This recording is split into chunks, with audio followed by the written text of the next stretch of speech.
Video शुरू करने से पहले आप लोग को एक छोटा सा संक्षिप्त परिचय दे देता हूं अमानतुल्लाह का। अमानतुल्लाह बनारस हिंदू यूनिवर्सिटी से मास्टर किए हैं, सेकंड टॉपर रहे हैं, ऑर्गेनिक केमिस्ट्री में गोल्ड मेडलिस्ट हैं, 2006 के गेट एग्ज़ाम में ऑल इंडिया सेकंड रैंक हैं, जेआरएफ नेट जेआरएफ ये सब क्वालिफाई किए हुए हैं, पीएचडी करके अभी इंटीग्रल बायोसाइंसेज में प्रिंसिपल साइंटिस्ट हैं। बहुत ही इंस्पायरिंग स्टोरी है and you must watch it.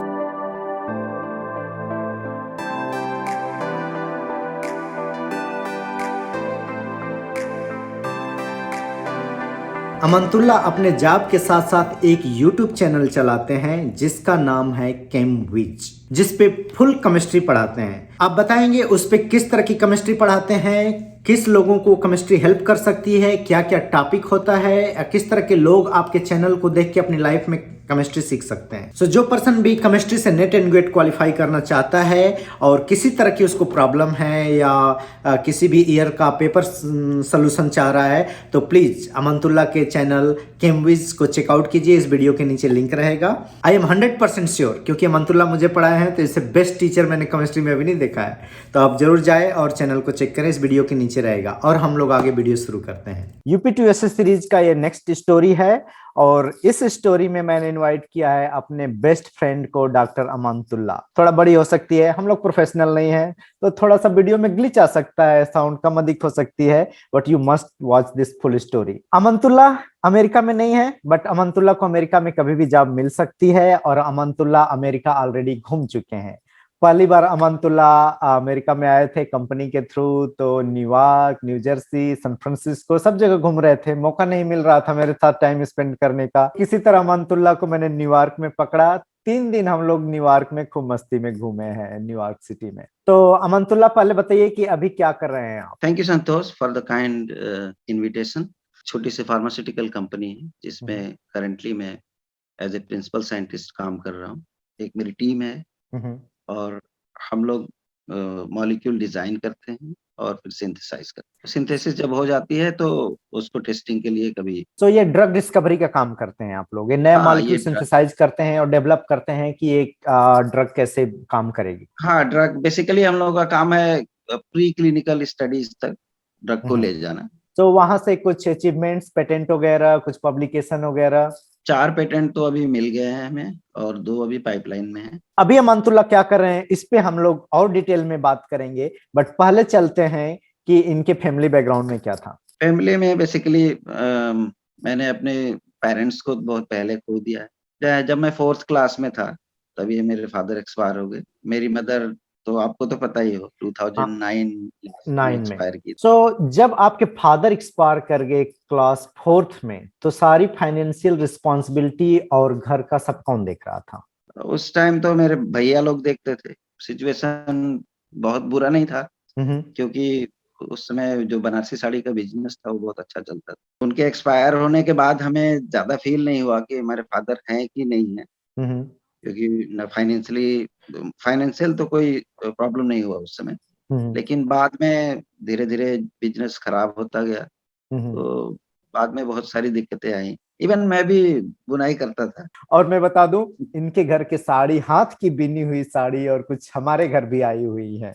बहुत ही ब्यूटीफुल साड़ियां होती हैं। बिनना, साड़ी बिनना अच्छे से जानते हैं आप? हाँ हाँ बिल्कुल। मैं बेसिकली गर्मी की छुट्टियों में मैं पूरा दिन भर बुनाई करता था। एमएससी इवन एमएससी 1 तक हमने किया है। आपके बड़े भाई साहब वो उतने हाईली एजुकेटेड नहीं थे, और सो ये पढ़ने के लिए जो मोटिवेशन आया कि आगे पढ़ना है, चाहे क्लास 4th में थे तब आपके पापा एक्सपायर हो गए, तो ये सब कैसे आया कि नहीं आपको पढ़ाना है? आपका पढ़ने में इंटरेस्ट कैसे आया? हमारे फादर जो थे वो 10 भाई थे। उनमें से एक डॉक्टर मोइनुद्दीन थे, वो डॉक्टर थे और वो एक्सपायर कर गए थे at the age of 25 around. तभी से उनके दिमाग में था कि अगर मेरा भी कोई बेटा होगा तो अच्छा होगा, तो उसको मैं डॉक्टर बनाऊंगा। मैं छोटा था तभी वो सब लोग मुझे डॉक्टर साहब बुलाते थे, तो वहां से मेरे दिमाग में आया कि हमारे अब्बा बोलते हैं डॉक्टर बनना है तो मैं डॉक्टर। ओके। तो हालांकि मैं असली डॉक्टर तो नहीं बन पाया, बहुत सारे रीजन से। वो हाँ, हम लोग बाद में डिस्कस कर सकते हैं, लेकिन नकली डॉक्टर तो बनी नकली क्योंकि डॉक्टर मैं नहीं डॉक्टर। कहेंगे।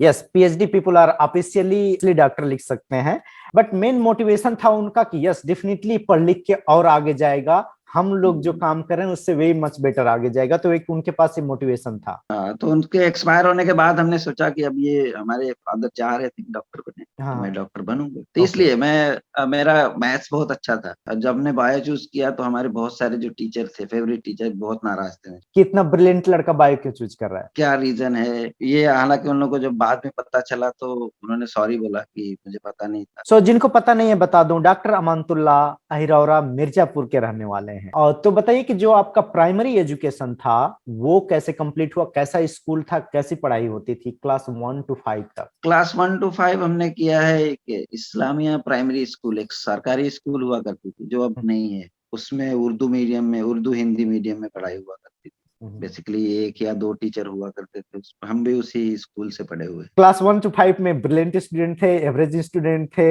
या बैक बेंचर? हमारे टीचर तो हमें अच्छा ही बोलते थे।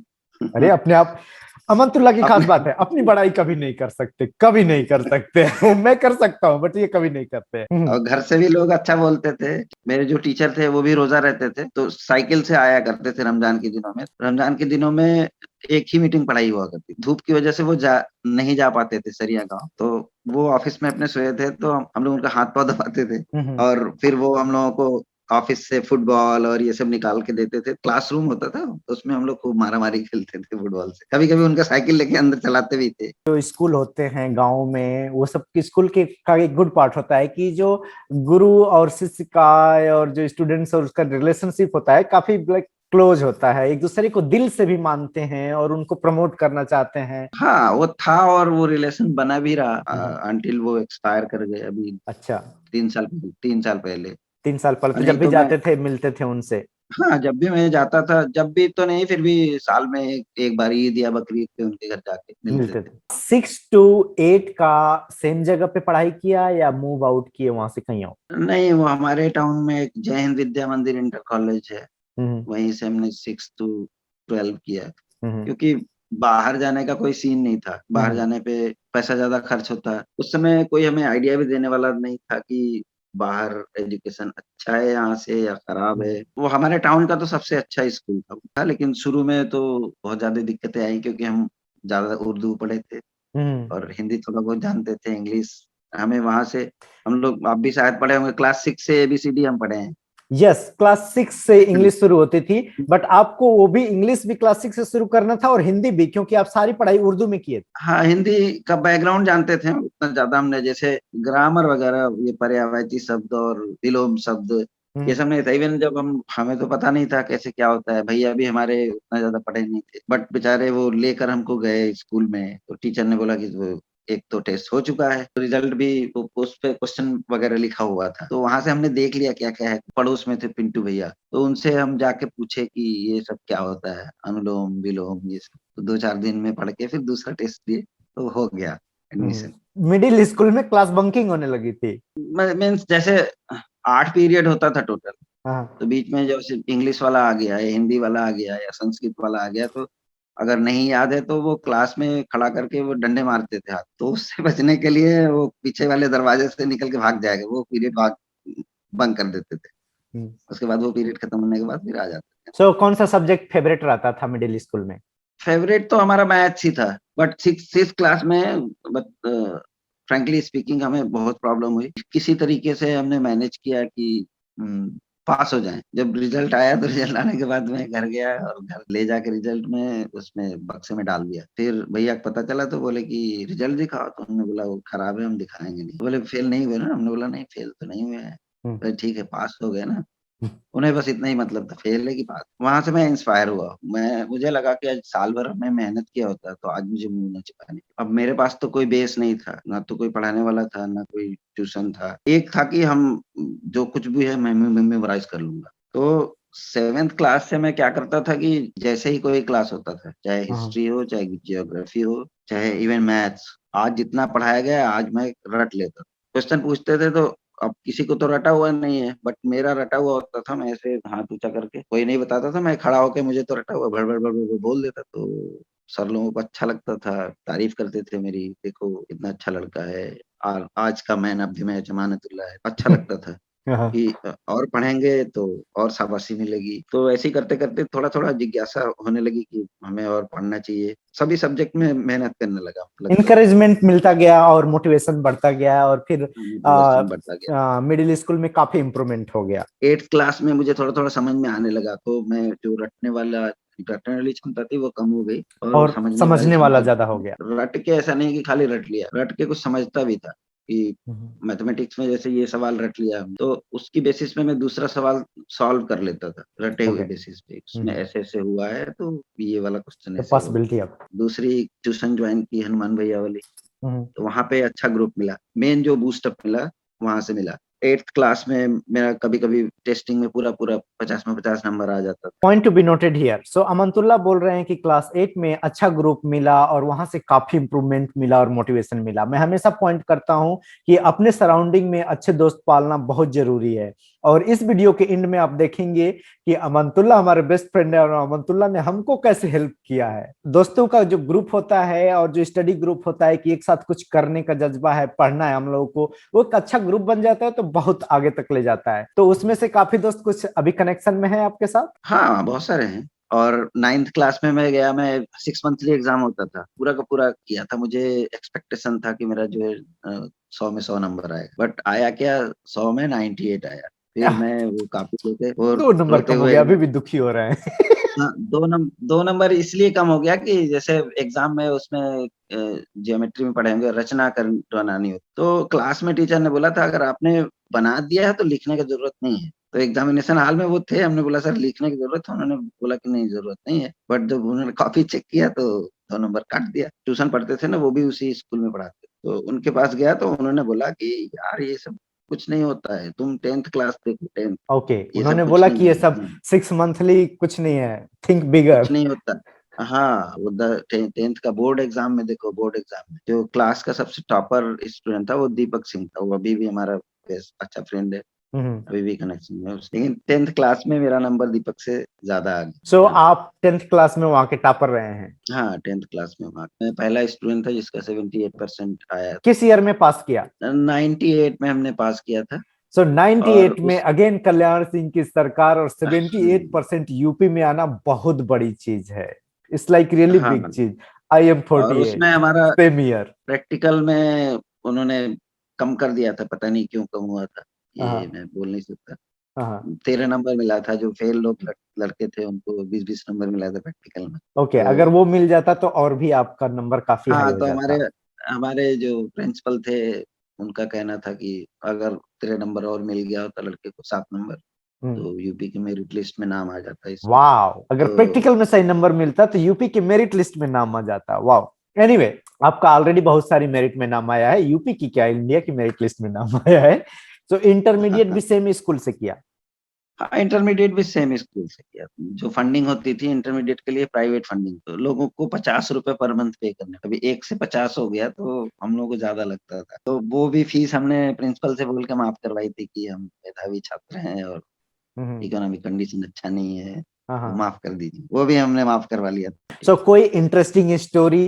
क्योंकि हाई स्कूल इंटरमीडिएट में हम लोग थोड़ा सा कांडी हो जाते हैं, थोड़ा सा शैतान हो जाते हैं, सिचुएशन थोड़ा चेंज होती है। कोई interesting story high school inter नहीं, की? कोई इंटरेस्ट नहीं, नहीं। क्या बात कांडी करें! स्टोरी मेरे साथ नहीं है, ना। कमान, सारे ब्रिलियंट लड़कों के पीछे कोई ना कोई होता है, आपके पीछे कैसे नहीं हो सकता? नहीं, नहीं। क्योंकि मेरा मेन फोकस था पढ़ाई करना है। इंटरमीडिएट में कैसा नंबर आया? इंटरमीडिएट में 73% आया था, टॉपर ही था मैं। हम्म। और मेरा एक फ्रेंड था गौरव त्रिपाठी, वो हम्म। हाई स्कूल में भी सेकंड पे था हम्म। और इंटर में भी बस 8-10 नंबर ही मेरे से कम था। अच्छा, तो दोनों लोग बैक टू बैक कॉलेज में चल हम्म। रहे थे। जब इंटरमीडिएट के बाद आपको चूज करना था तो वहां पे ऑप्शन था कि मुझे डॉक्टर बनना है, तो पीएमटी की तैयारी करने जाऊं या बीएससी में एडमिशन लूं, वो डिसीजन कैसा था और क्या हुआ? चूज किया था तो मुझे पता नहीं था कि कितना पैसा लगता है, कैसे क्वालिफाई करते हैं और कितना पैसा लगेगा डॉक्टर में, ये मुझे बिल्कुल आइडिया नहीं। 12th क्लास में पहुंचा तो धीरे-धीरे आइडिया लगने लगा कि हमारे बस की बात नहीं है, हमारी फैमिली सपोर्ट फाइनेंशियली नहीं कर। सपोर्ट नहीं कर पाएंगे? तो हमने डिसाइड किया कि चलो बीएससी कर लेते हैं, क्योंकि मेरा मैथ्स फेवरेट था, इसलिए मैंने चूज किया कि उसमें केमिस्ट्री लेंगे जरूर। ये काफी प्रॉब्लम थी जब हम लोग उस टाइम पे थे 98 और 2000 के टाइम पे, कि पता नहीं रहता था कि पीएमटी या उसकी तैयारी कहाँ करें, कितनी कोचिंग में पैसा लगेगा, या उसके बाद अगर एग्जाम निकाल लेंगे तो क्या होगा। सो काफी कंफ्यूजन आता है, आपको भी हुआ। जब बीएससी चूज किया तो क्या सोच के किया कि बीएससी कंप्लीट करने के बाद कौन सी जॉब टारगेट रहेगा, या क्या करियर? एक्चुअली बीएससी लेने के बाद हमें बहुत आइडिया तो नहीं था, बट हमने सुना था कि नेट और गेट कुछ होता है। इंटरमीडिएट और में? हाँ, इंटरमीडिएट में ये हमने सुना था कि नेट होता है। डिग्री कॉलेज है हमारे यहाँ, उसमें एक संस्कृत के टीचर थे, उन्होंने नेट क्वालिफाई किया था और बहुत हवा था वहाँ की, उन्होंने नेट कर लिया, नेट कर लिया। तो हम भी सोचते थे कि नेट होता है तो हम्म। बीएससी एमएससी उसके बाद नेट कर लेंगे। बीएससी कर लिया। बीएससी बीएससी के लिए हमने बीएचयू का एंट्रेंस एग्जाम दिया हुआ था। हम प्रॉपर तैयारी नहीं हुई और प्रॉपर गाइडेंस नहीं मिला, हम्म। इसलिए अच्छा हम्म। नंबर ना आने की वजह से एडमिशन वो केमिस्ट्री नहीं मिल रहा था। ओ, केमिस्ट्री नहीं मिल रहा था आपको? हालांकि शायद हम केमिस्ट्री ड्रॉप किए हो गए तो ज्यादा अच्छा रहता। जियोलॉजी मिल रहा था, कर दिया कि हम पढ़ेंगे तो बीएचयू से ही पढ़ेंगे, क्योंकि हमें लगता था कि इधर कॉलेज में ज्यादा पैसा लगेगा। बट 1.5-2 महीने के बाद हमें लगने लगा कि मैं तो बर्बाद हो जाऊंगा अगर घर ड्रॉप करना ठीक आइडिया नहीं है। ड्रॉप करना ठीक आइडिया नहीं है। तो अब हर जगह का एडमिशन भी बंद हो गया। साथ ही अंशुमान सिंह यादव आपको पता ही है, वो जो है केवी कॉलेज मिर्जापुर में हम्म। एडमिशन ले चुका पे। डॉक्टर आबिद अली थे केमिस्ट्री डिपार्टमेंट के, और हम आए हुए थे तो भैया से मुलाकात हुई। भैया ने बोला कि तो उन्होंने बोला कि मेरा एक भाई है, इंटर किया हुआ है और बैठा हुआ है, क्या उसका एडमिशन हो जाएगा वहाँ? हम्म। उन्होंने बोला भेज दो, अब केमिस्ट्री के हेड हैं तो करा ही देंगे। उन्होंने बुलाया मुझे दूसरे दिन, नेक्स्ट डे, फिर बोला नेक्स्ट डे आओ, पैसे वैसे लेके जमा कर दे। तो एडमिशन लास्ट होने के मोमेंट पे बाद किसी तरह आपका एडमिशन हुआ केबी कॉलेज में? हाँ, एडमिशन क्लोज हो चुका था। हाँ, कनेक्शन के थ्रू हो गया। उससे पहले भी हमने जो एक हरिश्चंद्रा डिग्री कॉलेज है आपको, हाँ, वहां पे मेरा फर्स्ट रैंक था एंट्रेंस। उसके बावजूद भी बीएससी में नहीं हो पाया। काउंसलिंग के लिए गया तो उस दिन जो है छात्र संघ ने हड़ताल कर दिया। सेकेंड डे गया, फिर हड़ताल हुआ, फिर नहीं हो पाया। थर्ड डे गया, फिर नहीं हुआ। एक दिन हमने सोचा आज नहीं जाएंगे। और जिस उस दिन दिन मैं एडमिशन? नहीं गया उसी दिन काउंसलिंग हो गई, फर्स्ट जो फर्स्ट लिस्ट। तो लास्टली केबी कॉलेज में एडमिशन हुआ और मैं अप डाउन करता था वहां से। लगभग 2.5 घंटे का जर्नी था मेरे घर से केबी कॉलेज। 2.5 घंटे का जर्नी कैसे करते थे? 2.5 घंटे की जर्नी बस से किया करते थे हम लोग। खड़े होके जाते थे, स्टूडेंट 2 रुपए, कोई 5 रुपए ऐसे देता था। 55 किलोमीटर का 7 बजे घर से निकलते थे और शाम 7, 7:30 से 8 बजे तक रिटर्न होते थे। फिर उसके बाद कभी कभी तो यहाँ से जाओ, कॉलेज में होता था कि आज कॉलेज बंद है। इस ईयर में जनवरी में फिर हमने डिसाइड किया कि एग्जाम आने वाला है, ऐसे हो नहीं पाएगा। हाँ, फिर उसके बाद हमने रह के ही पढ़ाई किया। सो सेकंड क्वेश्चन, सो आपका बैकग्राउंड ऑलमोस्ट सिमिलर है। इंग्लिश आपने क्लास 6 से पढ़ना शुरू किया, हिंदी पढ़ना शुरू किया, तो बीएससी को जाके सडनली आपको इंग्लिश में हैंडल करना पड़ा, तो कैसा लगा? थोड़ा बहुत तो प्रॉब्लम होता ही है, बट हम्म। चूंकि हमारे जो टीचर्स थे, अब ये इंग्लिश लिटरेचर तो है नहीं, तो साइंस में आपको टू द पॉइंट ही लिखना पड़ता है, तो इसलिए बहुत ज्यादा प्रॉब्लम नहीं। हाँ, हिंदी से इंग्लिश में गए तो प्रॉब्लम तो होगा ही। जूलॉजी में जियोलॉजी में? आपने पढ़ा ही ना, हम्म। इवोल्यूशन का होता था, तो उसको हमने सोचा था कि मेरा तो हिंदी में तैयार है, तो इसका उसमें ऑप्शन था कि आप हिंदी में भी दे सकते हैं, बट ऐसा सुना था कि हिंदी में देने वालों को नंबर कम मिलता है। बाय डिफॉल्ट ट्रू है। तो हाँ, तो वो पेपर हमने हिंदी में दिया, और बाय गॉड हिंदी में वो पेपर देते देते मेरा हाथ दर्द करने लगा, क्योंकि आदत छूट गई। एक हम्म। पेपर में हिंदी में देने में मैं परेशान हो गया, मेरा हाथ दर्द करने लगा। फिर हमने हम्म। डिसाइड किया ना, अब नहीं करना है, हम्म। क्योंकि कोई आगे आपको हिंदी में कोई किताब नहीं मिलेगी अच्छी। तो बीएससी फर्स्ट ईयर में मार्क कैसा आया था? 63% था, ओ। ज्यादा नहीं था, क्योंकि बहुत सारा हम्म। अप डाउन है, ये वो हुआ। सेकंड रैंक था वहाँ के हिसाब और से। सेकंड रैंक था? यस। सो उस टाइम पे सबका कम नंबर आया था, क्योंकि पूर्वांचल यूनिवर्सिटी का जो पैटर्न था सिलेबस का, वो चेंज हो गया था, ख्याल है? हाँ, पैटर्न उसे उसी साथ जज। उस टाइम पे बहुत सारे गड़बड़ हुआ था। सो सेकेंड ईयर में भी अच्छा मार्क आया, और देन? हाँ, सेकंड ईयर में आ गया मार्क अच्छा, 71% अराउंड आया। Okay. And then third year में चूज किया chemistry and botany? Botany chemistry तीनों साल का मिला के मेरा 71 पॉइंट समथिंग आ गया। तो इसका मतलब, और आपने अपने कॉलेज को टॉप किया? हाँ, आपने बोला कि बनारसी साड़ी का बिजनेस चल रहा था, पापा के एक्सपायर होने के बाद भी फाइनेंशियल कंडीशन वैसी थी, तो स्लोली स्लोली बढ़ती गई या स्लोली स्लोली डाउन होती गई? बीएससी क्या, इंटर आते आते ही हालत खराब हो चुकी, अच्छा प्रॉफिट नहीं मिलता था, और जैसे 8 हाथ करके चलते थे, 8 में 3 ही चल रहे थे उसमें। बीएससी में और भी हालत खराब हो गया। एनी हाउ हम फीस किसी तरीके से मैनेज करते थे। को पैसा कहाँ से आता था? पैसा भाई ही देते थे। भाई, सो वही जो 2-3 करघे चलाते थे, वही हाँ आपको हाँ भी पढ़ाते थे, और आपसे दो छोटे भाई हैं उनको हाँ भी वही हाँ। पढ़ाते थे। और कभी ये नहीं सोचते थे कि घर पे इतना प्रॉब्लम है तो मैं ट्यूशन पढ़ा के या चाहे कहीं और से मैं पैसे निकालूं? नहीं, अब क्यों? मैं तो सोचता था, मगर भैया लोग बोलते थे कि अगर ऐसा करोगे तो तुम्हारा माइंड डाइवर्ट होगा हम्म। और तुम आगे नहीं बढ़ पाओगे, तो हम्म। इसलिए अभी के लिए छोड़ दो, जितना पढ़ना है पढ़ लो, फिर ये सब काम करो। हम्म। इवन पढ़ाने के लिए जब मैं इंटर पास किया था तो मेरे मामा आए थे, हम्म। तो उन लोगों का मदरसे वगैरह में परिचय है। बनारस में हम्म। एक रहमानिया मदरसा है, वो हम्म। उसमें उन्होंने बोला कि चलो उसमें लगवा देते हैं, 4,000 रुपया देंगे वो लोग, और हम्म। ट्यूशन वूशन पढ़ा के 4,000 कमा लो, फाइनेंशियल कंडीशन थोड़ी अच्छी हो जाएगी। तो हम्म। भैया लोगों को पता नहीं था। हम्म। उन्होंने मुझे बुलाया, बोला हम्म। कि देखो तुम इसलिए मत जाना कि हम चले जाएंगे तो इनका बोझ कम हो जाए, हाँ? अगर तुम्हें अच्छा लगेगा तो जाना, नहीं तो मत जाना। और मुझे लगता था कि मेरे टीचर का ये एक्सपेक्टेशन है, इन लोगों का ये एक्सपेक्टेशन कि डॉक्टर बनो, फिर अगर हम यही करेंगे तो फिर कैसे हो पाएगा। हाँ, सो तो केयरफुल डिसीजन लेना पड़ता है। तो आपके भाई साहब ने बहुत अच्छा डिसीजन लिया, और मैं उनसे खुद मिला हूं तो आई नो कि he is really good person. And then तो आपको जाके लगा कि नहीं, वहां जाना ठीक नहीं है। हाँ, तो हमने डिनाई कर दिया, तो हमारे मामा को भी थोड़ा खराब वो- लगा। हमारे मौसा जी थे, वो बोला कि नहीं, इसने बहुत गलत किया है, बहुत अकड़ू है। सो बीएससी कंप्लीट करने के बाद नेक्स्ट गोल क्या था, और कैसे चूज किया कि बीएचयू जाना है, और एमएससी में आने का कैसे चूज किया? एमएससी में आने का, अब देखो मेरे पास कोई भी ऑप्शन नहीं था। कॉलेज से तो हम कर नहीं सकते थे, हम्म। क्योंकि उतना 10,000 रुपये फीस हम नहीं पे कर सकते। और सेकेंड थिंग, इतना तो आइडिया लगता था कि कॉलेज से करने के बाद कुछ हो नहीं पाएगा। बीएससी में हमने सेकेंड टाइम फिर बीएचयू में अप्लाई किया था, मेरा हो भी गया था, बट चूंकि 1 साल ड्रॉप करना पड़ता, हम्म। इसलिए हमने छोड़ दिया कि जाने दो, 1 साल का नुकसान होगा हम्म। और हम एमएससी में मेहनत करके पहुंचेंगे। एग्जाम खत्म होने के बाद हमारे पास 1 महीने का टाइम बीएचयू के एक एग्जाम के लिए, तो हमने वो घर पे आके मैं मॉर्निंग 6 से रात 10 बजे तक पढ़ाई कर। 1 महीना आपके पास टाइम है, हाँ, सुबह 6 बजे से लेकर रात को 10 बजे तक, बस बीएचयू में किसी तरह जाना है हमें। किसी तरीके से जाना है। पीएचडी करना है कि नहीं करना है, तो बीएचयू में जाने का यही था कि हमने सुना था कि बीएचयू में जाने पर अगर आपका 10 के अंदर रैंकिंग रहेगी तो आपको कंपनी वाले किसी कंपनी में जॉब लग जाए। पिछले ट्रैक रिकॉर्ड से ये तो पता ही था कि शुरू में मुझे दिक्कत होती है, लेकिन मैं किसी तरीके से मैनेज कर लेता हूँ टॉप में। हाँ, भले अच्छा। फर्स्ट नहीं तो अंडर 10 तो आ ही जाएगा। तो इतना कॉन्फिडेंस था कि हाँ, अंडर 10 हो जाएगा। हम्म। तो फिर किसी कंपनी में, पेंट वाली कंपनी में या मेडिसिन वाली कंपनी में हो जाए, तो ये लेकर आया था मोटो। हम्म। तो बीएचयू में फिर हमने एंट्रेंस दिया और लकीली हो भी गया।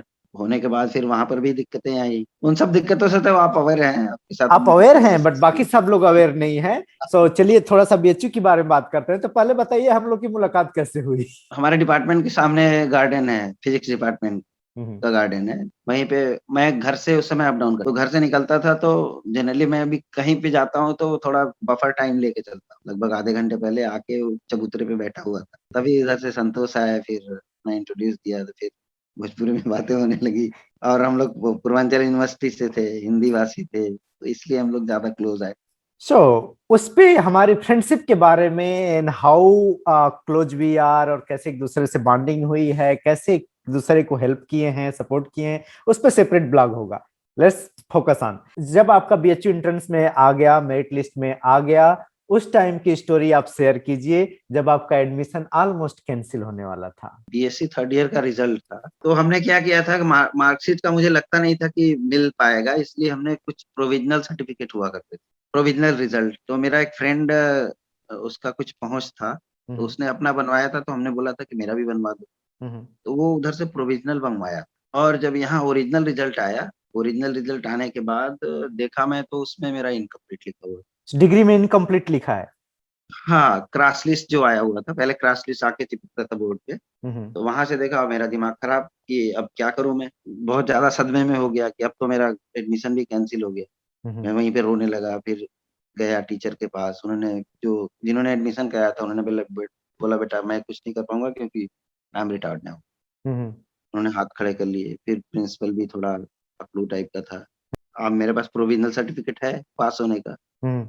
और BSc first year second year का मेरे पास ओरिजिनल सर्टिफिकेट। उसने क्या किया था कि सेकंड ईयर का नंबर नहीं जोड़ा था इनकम्प्लीटली, इस बेसिस पे तो आप कंप्लीट कर सकते हैं। उसने बोला कि नहीं, जब यूनिवर्सिटी इनकम्प्लीट लिख रही है तो मैं क्यों तो complete? जिनको तो पता इस नहीं है बता दूं, पूर्वांचल यूनिवर्सिटी में उस टाइम पे बहुत रैंडम रिजल्ट आते थे, बहुत सही टाइम से नहीं आते थे, बहुत सारे लड़कों के एडमिशन कैंसिल हो जाते थे।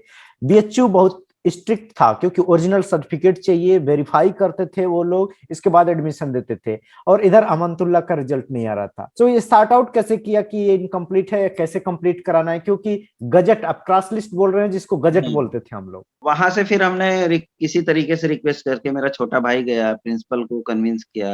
हम्म। फिर उसने बोला ठीक है, यहाँ से हाथ का बना हुआ सर्टिफिकेट, वो मार्कशीट ले लो। तो वहां से उसने कुछ पैसे लिए और हाथ का मार्कशीट बना के दिया। काउंसलिंग में हालांकि उसमें क्लियर कट लिखा हुआ था कि if you are not able to produce computerised marksheet, your admission will be cancel.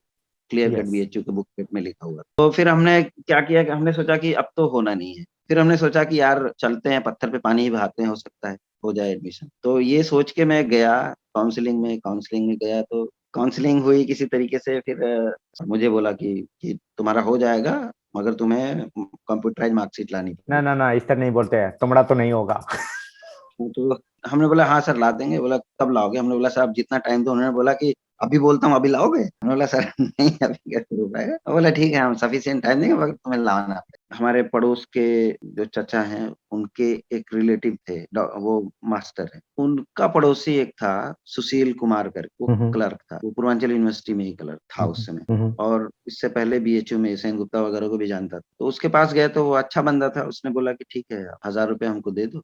उसने सेन गुप्ता को फोन भी किया वहाँ से कि सर इतना अच्छा लड़का है, इसकी क्या गलती है कि ये पूर्वांचल से पढ़ा है? तो उन्होंने बोला कि देखो कमेटी मान नहीं रही है, हम्म। अगर वो नहीं लाएगा तो हम कैंसिल कर देंगे। उसने पैसे लिए और किसी तरीके से उसने 1 हफ्ते के अंदर बनवा के दे दिया। जहां तक मुझे रिमेम्बर है, प्रोफेसर सेनगुप्ता ने पूर्वांचल यूनिवर्सिटी के वीसी को भी कॉल किया था आपके लिए। हाँ, तो मैं जब ये सब परेशान हो गया था कि अब नहीं बन पाएगा, तो मैं गया सेन गुप्ता सर के पास केबिन में। हम्म। उन्होंने बुलाया नहीं, मैं गया। हमने बोला सर मेरा एडमिशन कैंसिल कर आपने बोला कि दो। मेरा तो एडमिशन कैंसिल कर दो। मेरा एडमिशन कैंसिल कर दो। बोला क्यों, हम्म।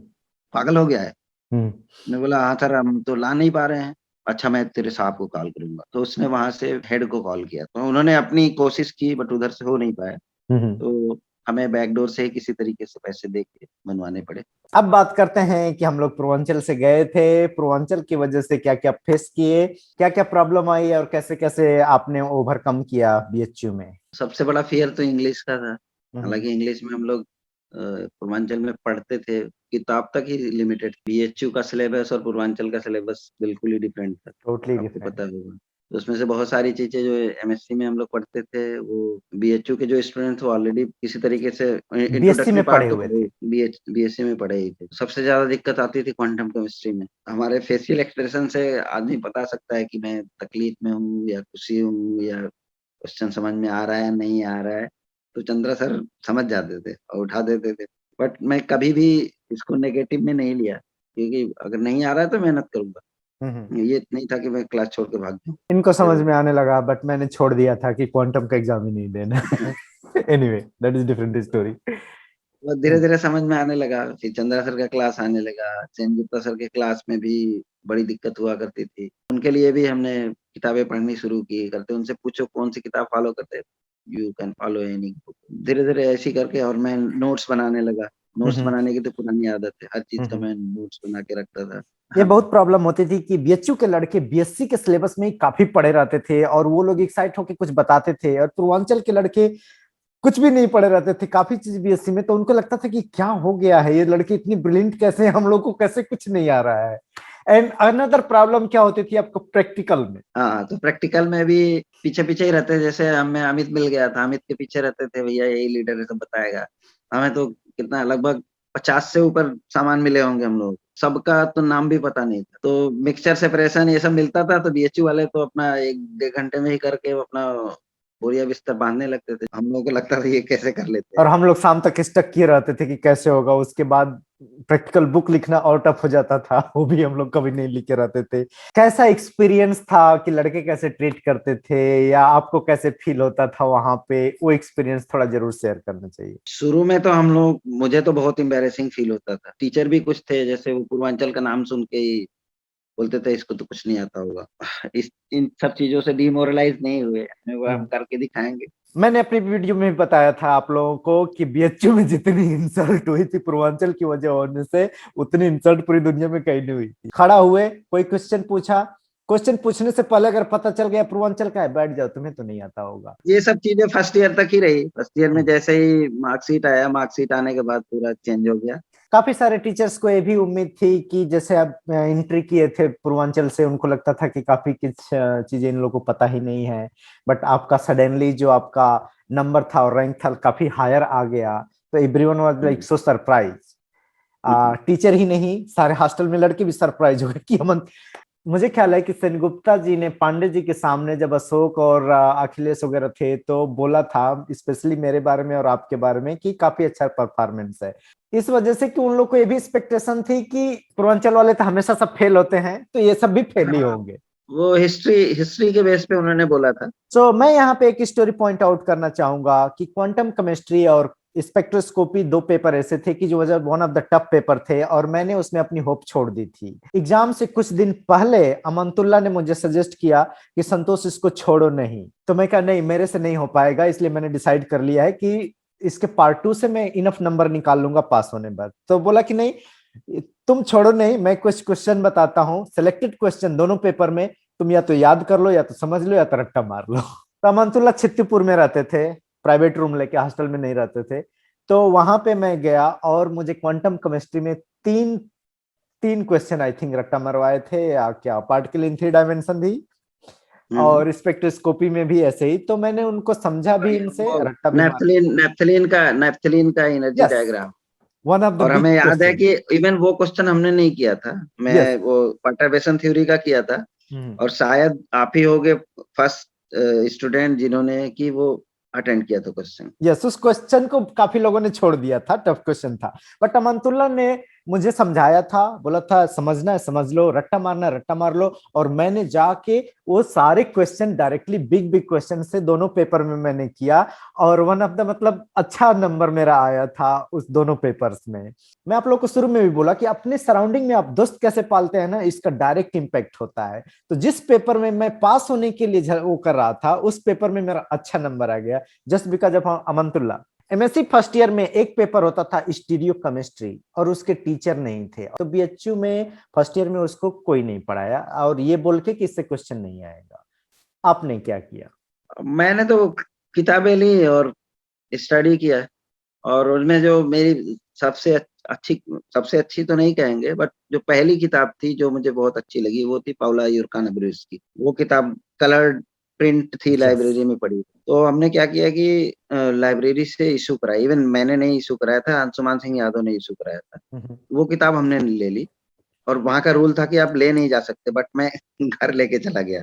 इस चीज को मैं स्पेशली पॉइंट आउट करना इसलिए चाह रहा हूं कि उस स्टूडियो केमिस्ट्री को, उस पूरे पेपर को किसी ने नहीं पढ़ाया था, कोई टीचर ने। बट अमानतुल्ला पूर्वांचल से आने के बाद एमएससी में जितनी प्रॉब्लम हुई उसको भी फेस किया, जो न सिलेबस में हम लोग के नहीं रहता था बीएससी में, उस वाले चीजों को भी एमएससी में पढ़ा, और साथ साथ स्टूडियो केमिस्ट्री को अपने से समझा, और जो पेपर आया उसमें क्वेश्चन था, उस क्वेश्चन को कंप्लीट भी किया। और सेकेंड ईयर में हम सब लोगों को स्टीरियो केमिस्ट्री पढ़ाया भी। स्टीरियो केमिस्ट्री का आपका note one of the best note था, आई थिंक। थोड़ा मैं समझ पाया हूँ जो स्टीरियो केमिस्ट्री, उसी से समझ पाया हूँ आपसे और आपके नोट से। क्या एक्सपीरियंस था जो फर्स्ट ईयर में था, और फर्स्ट ईयर के बाद रिजल्ट आपका अच्छा आ गया, तो सेकेंड ईयर में कैसा एक्सपीरियंस हो रहा था? सेकेंड ईयर में तो वैसे नजरिया चेंज हो गया था लोगों का। सेकेंड ईयर में हम लोग इंटर कर गए, और सेकेंड ईयर में भी वही के भारती फर्स्ट थी, मैं सेकंड था। ओके, बीएचयू में सेकंड टॉपर रहे। और इनको फिर ऑर्गेनिक केमिस्ट्री मिल गई, और हमें ऑर्गेनिक केमिस्ट्री नहीं मिली, तो हमने एनालिटिकल केमिस्ट्री चूज किया, इन्होंने ऑर्गेनिक केमिस्ट्री चूज किया। कुछ कॉमन सिलेबस रहता था। इसी बहाने मैं और अमनतुल्ला अपनी सारी पुरानी यादें ताजा कर रहे हैं। सेकेंड ईयर में हम लोग सारे स्टूडेंट मिलके 40 दिन का बंक करते थे नेट गेट का एग्जाम देने के लिए। सो आप बताइए कि आपने नेट और गेट की तैयारी कैसे किया और क्या एक्सपीरियंस उस टाइम का था? उस समय तो ब्रिलियंट का लोगों ने कुछ नोट्स वगैरह मंगाए थे। अब मेरे पास पैसे नहीं थे, मैंने तो नहीं लिया था, क्योंकि उसमें लोगों ने क्राइटेरिया रखा था कि जो पैसा देगा वही कॉपी उसी को कराएगा। प्रिंट आउट मिलेगा। मेरा हमने सिलेबस लिया और सिलेबस से पढ़ना शुरू किया, हम्म। और मेन फायदा पेपर सॉल्व करने से मिला हमें। तो पिछले 10 साल का जो गेट का पेपर था, नेट का पेपर था, वो हमने सॉल्व करना शुरू किया। हमें ज्यादा हेल्प हमें मिली। आइडिया मिलता था किस टाइप का क्वेश्चन आएगा, हम्म। तो उस क्वेश्चन कैसा क्वेश्चन आता है उस बेसिस पे हम पढ़ाई करते थे। मैं होप छोड़ दिया था कि मुझसे नेट गेट होगा, तो मैं उतनी तैयारी नहीं कर रहा था अच्छे से नेट गेट के लिए। तो अमंतुल्लाह ने बोला कि 40 दिन की छुट्टी है, तुम क्यों बर्बाद कर रहे हो, मेरे साथ बैठो, मैं तुम्हें बताता हूँ। तो वो हॉस्टल पे अमंतुल्लाह आते थे और जो गेट का 10 साल का पेपर था वो एक एक करके सॉल्व करवाने लगे। तो मजाक मजाक में मैंने नेट क्वालिफाई कर लिया अमंतुल्लाह की वजह से। और पहले का नेट ये था कि एक पेज पे आपको एक क्वेश्चन एक ही पेज पे आंसर देना है। हम्म। अगर कट हुआ तब भी गड़बड़ हो जाएगा। हम्म। तो किसी तरीके से मेरा हो नहीं पाया, बट संतोष को ज्यादा विश्वास था कि मेरा हो जाएगा। यस। जरा मैं हाल से निकलते यही यही फर्स्ट मैं हाल से निकलते यही क्वेश्चन किया था, अमंतुल्लाह तुम्हारा तो एकदम हो जाएगा यार। क्योंकि हमने ना फिजिकल देखा ना हम्म। एनालिटिकल देखा। एनालिटिकल में भी बहुत अच्छे अच्छे अच्छे क्वेश्चन अच्छे थे, क्वेश्चन थे, जैसे हाँ। वो लिमिटिंग करंट और ये सब का ग्राफ था, लेवल करना। सो उस टाइम पे तो अमंतुल्लाह का नेट एलएस हुआ था, जेआरएफ नहीं हुआ हाँ, था, और सिर्फ इस वजह से कि टाइम कैलकुलेशन वो हो गया था, उसकी वजह से। बट मुझे बिलीव था और मेरा नेट होगा, ये जो थोड़ा बहुत बिलीव था अमंतुल्लाह को ही बिलीव था। कोई लड़के बिलीव नहीं करते थे कि संतोष भी नेट क्वालिफाई कर पाएगा। आ, तो इस तरह नेट क्वालिफाई किया। फिर इसके बाद आपने एमएससी कंप्लीट किया। एमएससी करते वक्त भी और कंप्लीट करने के बाद भी हमारे बहुत सारे दोस्त थे जिनको नेट जेआरएफ के लिए तैयारी करना था, तो अमंतुल्लाह प्रॉपर नोट बनाए थे। हम लोगों ने लंका पे एक रूम लिया, वेद भाई ने रूम दिलाया और वहां पे जाते थे और अमंतुल्लाह सबको वहां पे प्रॉपर पढ़ाते थे। तो हमको तो प्रॉपरली फर्स्ट ईयर में भी काफी पढ़ाया है, सेकेंड ईयर में भी, और बाकी बहुत सारे लोग थे जिनको सेकेंड ईयर में स्टीरियो केमिस्ट्री, नेट गेट की तैयारी के लिए पढ़ाया। जैसे आप बोल रहे थे बीएससी से कि आपको पता था कि बीएचयू में कंपनी आती है, वहां से कंपनी में सिलेक्शन हो जाता है। बट जब बीएचयू में कंपनी आने लगी कैंपस प्लेसमेंट के लिए, तब आपने चूज किया कि कंपनी का एग्जाम नहीं देना है, मुझे कंपनी में नहीं जाना है। यहाँ आने के बाद मुझे बीएचयू में आने के बाद फिर लगा ना, जैसे मैं क्या होता है कि मैं बहुत बड़ा सपना नहीं देखता हूँ शुरू में। क्या कर सकता जैसे हूँ। जेड तक, हाँ, जेड तक जाना है तो मैं देखता हूँ ए कर पाऊंगा कि नहीं, हम्म। बी अगर ए कर पाऊंगा तो बी कर पाऊंगा कि नहीं, सी कर ऐसे छोटा सपना देखा था कि कंपनी में। जब यहाँ आया तो मुझे लगा कि नहीं, ये तो कभी भी मिल जाएगा। इसके बाद एग्जाम तो दे दिया था, मुझे पता भी था कि हो जाएगा, हम्म। बट टाइम था, ड्यूरेशन 6 मंथ 6 मंथ था। बाद एग्जाम होना था नेट का। तो हमने डिसाइड किया कि मैं कोचिंग पढ़ाऊँ। तो बनारस से 60 किलोमीटर दूर ज्ञानपुर है, हम्म। वहाँ पे केएनपीजी डिग्री कॉलेज है, वहाँ उधर कोचिंग चलती है। हालांकि बाकी लोग टीका टिप्पणी करते थे कि अगर ये इसका नेट होता तो यहाँ क्यों पढ़ाने आता। वो तो बिलीव हमने नहीं पुजारी करते सर थे। से क्लियर कट बात कर ली थी कि सर मैं 6 महीने ही पढ़ाऊंगा।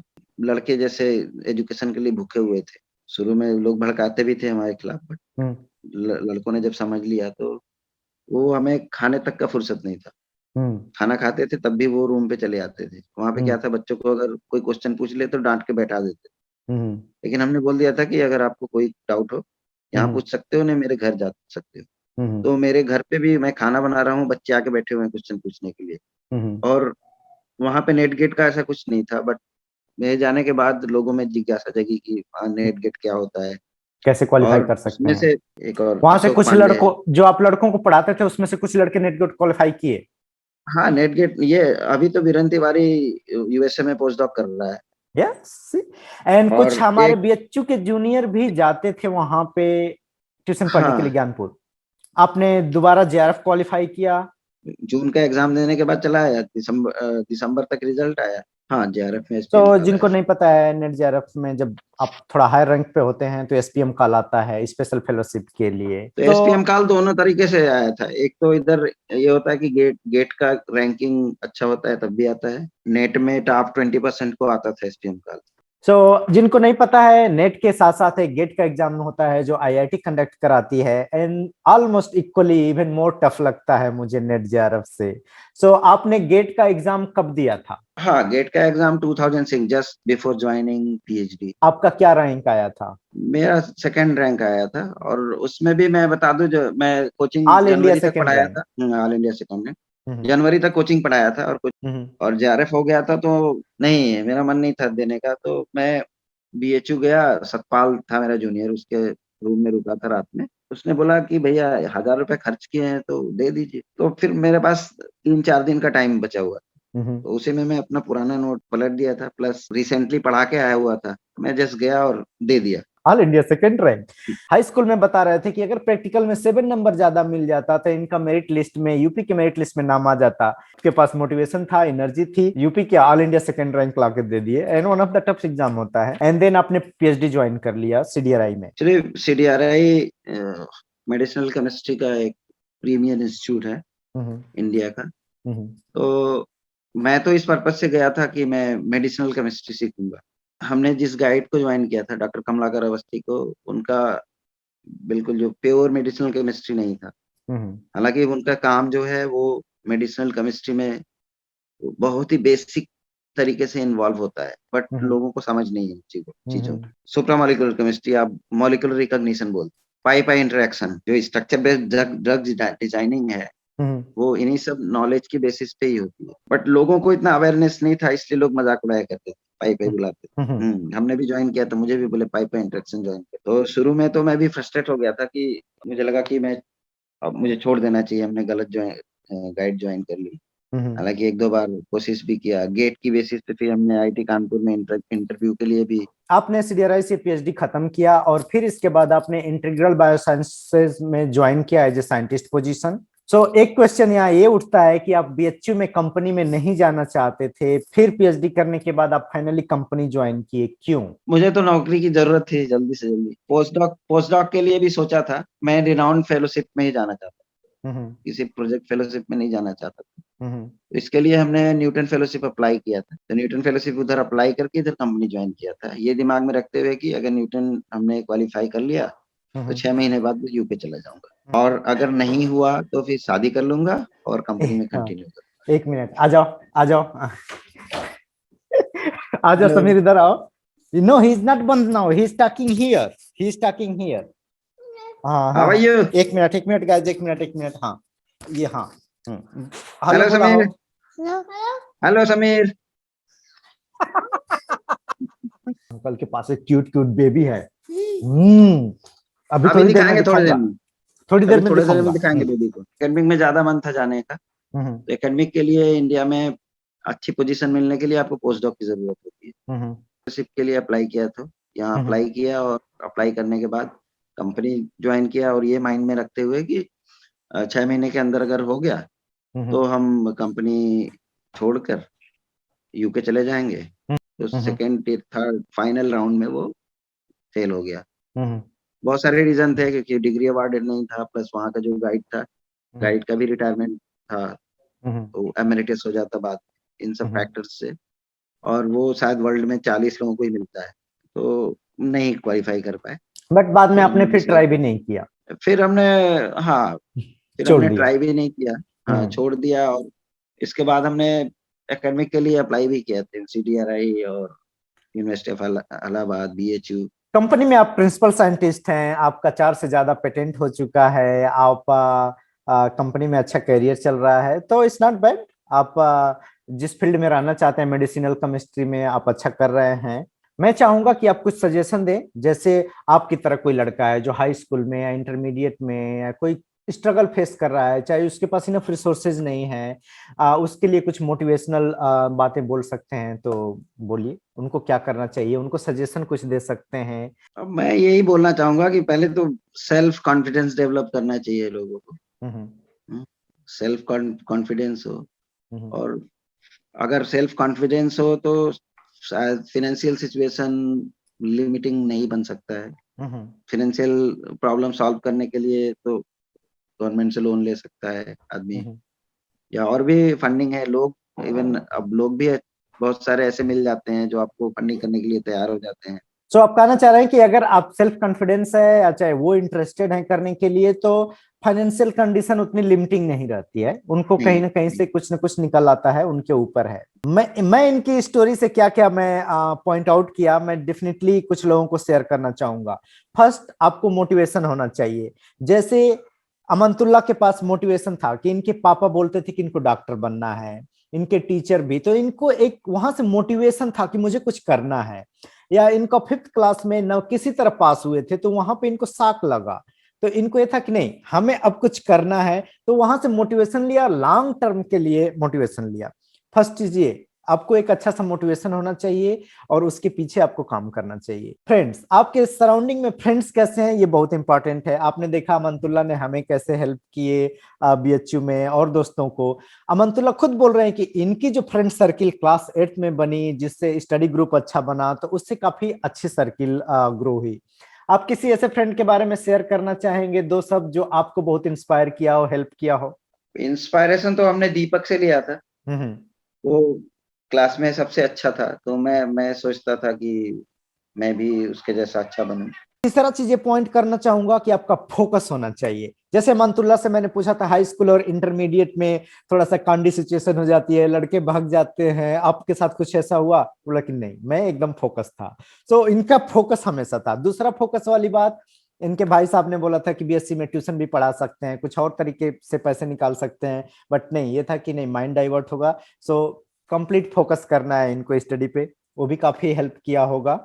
अपने सराउंडिंग से भी हम लोग बहुत सारी इंफॉर्मेशन लेते हैं। जैसे मंतुल्ला के कॉलेज में एक कोई टीचर थे संस्कृत के, उन्होंने नेट क्वालिफाई किया हुआ था, तो वहां से इनको नॉलेज था या मोटिवेशन था कि नहीं मुझे भी नेट क्वालिफाई करना है। आई थिंक इंटरमीडिएट में, हाँ, इंटरमीडिएट में मैं था। इंटर वहीं से इनको था कि नहीं मुझे भी नेट क्वालिफाई करना है, ये समथिंग गुड जॉब है और इसको क्वालिफाई करने से मैं आगे बढ़ जाऊंगा।